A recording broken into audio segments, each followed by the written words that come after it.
Assalamualaikum warahmatullahi wabarakatuh. Salam sejahtera semuanya. Berjumpa lagi dengan GMC Wong Jowo. Kali ini saya akan merangkum tentang kisah Sunan Derajat dengan singkat, padat, dan jelas. Semoga sepenggal kisah ini bisa menambah wawasan dan pengetahuan kita tentang sejarah Wali Songo yang ada di tanah Jawa. Oke, langsung saja kita mulai pembahasannya.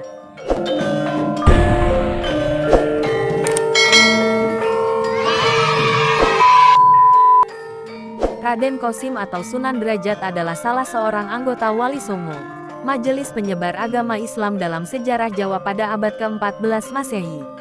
Putra bungsu Sunan Ampel ini melakukan dakwah Islam dengan prinsip pepali pitu atau 7 dasar ajaran selain melalui seni dan budaya.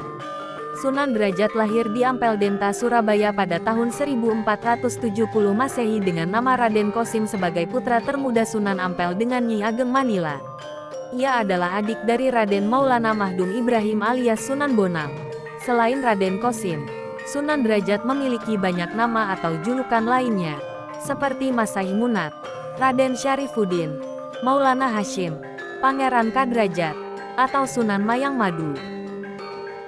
Raden Kosim memperoleh ilmu keislaman langsung dari ayahnya Sunan Ampel, yang memimpin pondok pesantren Ampel Denta, Surabaya. Setelah beranjak remaja, Raden Kosim merantau ke Cirebon untuk berguru kepada Sunan Gunung Jati. Di Cirebon, Raden Kosim menikahi putri Sunan Gunung Jati yang bernama Dewi Sufiah. Hingga kemudian Raden Kosim kembali ke Ampel Denta bersama istrinya. Sesampainya di Ampel Denta, Sunan Ampel meminta Raden Kosim untuk berdakwah di daerah Gresik. Raden Kosim menuruti perintah ayahnya meneruskan perjalanan menuju Gresik. Ia menetap di desa Banjarwati dan disambut baik oleh sesepuh kampung yang bernama Kiai Mayang Madu dan Mbah Banjar. Di desa Banjarwati, Raden Kosim dinikahkan dengan putri Kiai Mayang Madu yang bernama Nyai Kemuning. Di wilayah yang bernama Jelak, daerah yang memiliki medan lebih tinggi dari tempat lainnya di desa Banjarwati, Raden Kosim mendirikan surau dan mengajar penduduk setempat. Kendati tergolong bangsawan, ia amat dekat dengan rakyat. Jiwa sosialnya tinggi serta mengutamakan kesejahteraan penduduk.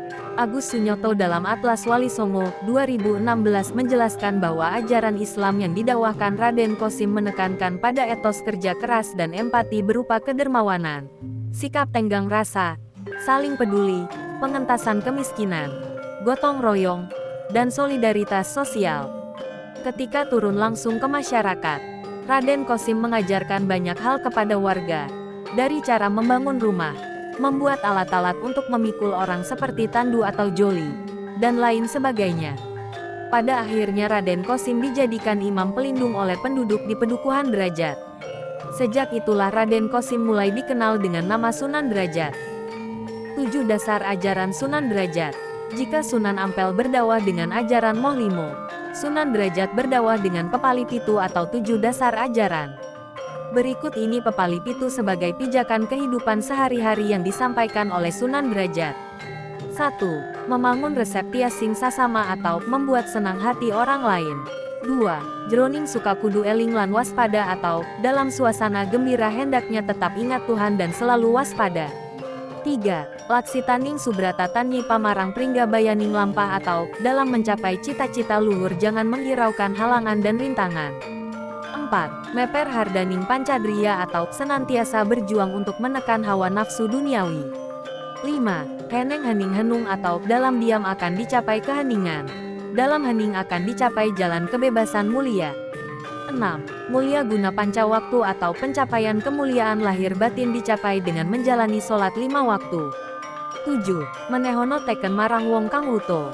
Menehono mangan marang wong kang luwe. Menehono busana marang wong kang wuda. Menehono pangiyup marang wong kang kaudanan atau berikan tongkat kepada orang buta. Berikan makan kepada orang lapar. Berikan pakaian kepada orang tak berpakaian. Berikan tempat berteduh kepada orang kehujanan. Berdakwah lewat seni budaya. Sebagaimana ulama Wali Songo lainnya yang berdakwah lewat seni dan budaya, Sunan Derajat juga mahir mengubah sejumlah tembang. Tembang terkenal yang digubahnya adalah tembang tengahan Macapat Pangkur untuk menyampaikan ajaran falsafah kehidupan kepada masyarakat. Sunan Derajat juga pandai mendalang serta sesekali mementaskan pertunjukan wayang untuk sarana dakwahnya. Peninggalan Sunan Derajat yang masih disimpan hingga sekarang adalah seperangkat gamelan yang disebut Singo Mengkok, serta benda-benda seni lainnya. Suhailit dalam Sejarah Kebudayaan Islam 2020 mengungkapkan, di masa tuanya Sunan Derajat pindah ke kawasan Dalem Wungkur, arah selatan dari Desa Derajat. Ia menghabiskan masa tuanya dengan berdakwah di sana. Pada tahun 1522 Masehi, Raden Kosim atau Sunan Derajat tutup usia. Makamnya terletak di Desa Derajat, Paciran, Lamongan, Jawa Timur. Demikianlah cerita singkat tentang kisah Sunan Derajat. Semoga informasi ini bermanfaat untuk kita semua serta dapat menambah wawasan dan pengetahuan kita tentang sejarah penyebaran agama Islam di Indonesia terutama di Pulau Jawa.